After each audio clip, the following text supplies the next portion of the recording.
If you've ever felt crushed by the weight of someone else's pain, like their battle became yours to carry, you might be an intercessor. You wake up in the middle of the night with someone's name pressing on your heart. You feel their struggle like it's your own. You pray until you're exhausted, and nobody around you understands why you can't just let it go.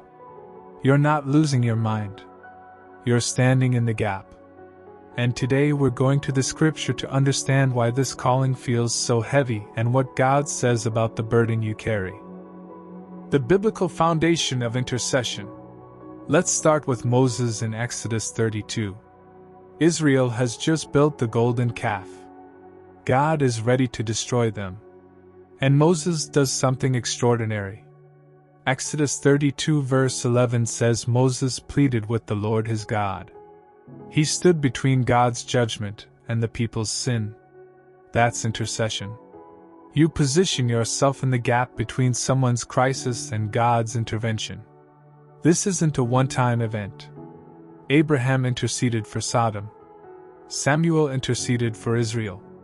And ultimately, Jesus became the perfect intercessor. Hebrews 7 verse 25 declares He always lives to intercede for us. You're not inventing this calling.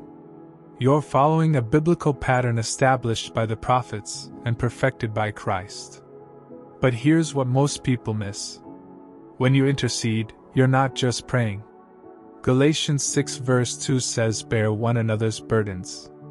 You're actually carrying spiritual weight that isn't naturally yours. That's why it feels so heavy.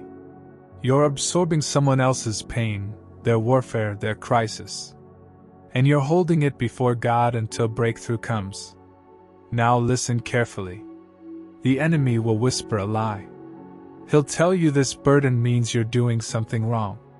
He'll say you're too emotional, too involved, too invested. But your word says the opposite.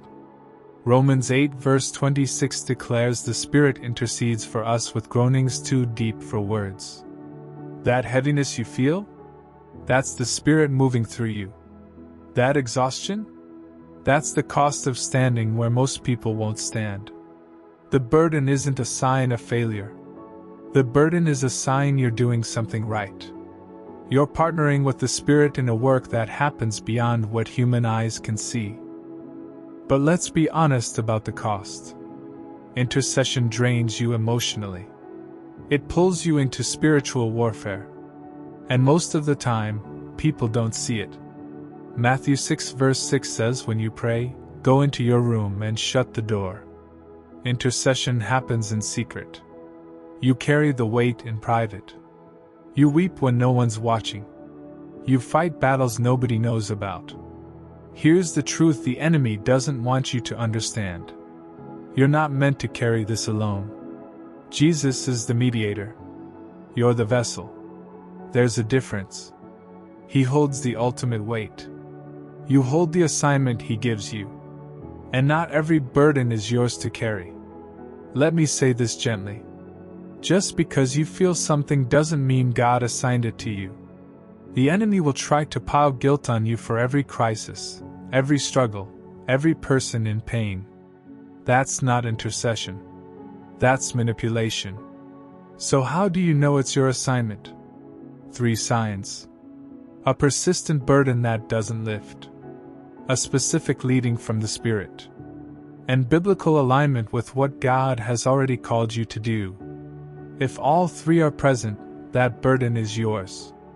If not, you have permission to release it. The enemy's tactic is simple. He makes you feel guilty for resting. He makes you feel selfish for setting boundaries. He convinces you that if you stop carrying it, something terrible will happen. But God's design includes seasons. Intense intercession followed by rest. Elijah interceded on Mount Carmel, then rested in the wilderness. Jesus interceded in Gethsemane, then rested in the tomb before resurrection. And while you're standing in the gap, you must stay armored. Ephesians 6 verse 10 says, "Be strong in the Lord and in the strength of His might." You can't intercede effectively if you're spiritually exposed. The belt of truth. The breastplate of righteousness. the helmet of salvation. You need every piece while you're carrying someone else's battle. So here's the key truth. The burden is real, but so is the authority. You're not carrying this in your own strength. The Spirit groans through you. The Father hears you. And the Son stands with you as the ultimate intercessor. And let me give you permission to rest. Intercession is an assignment, not your identity. You are loved whether you're praying or resting. You are valued whether you're standing in the gap or stepping back to breathe. So identify one burden you're carrying right now. Ask God if it's yours or if you need to release it. If it's yours, ask Him for the strength to carry it.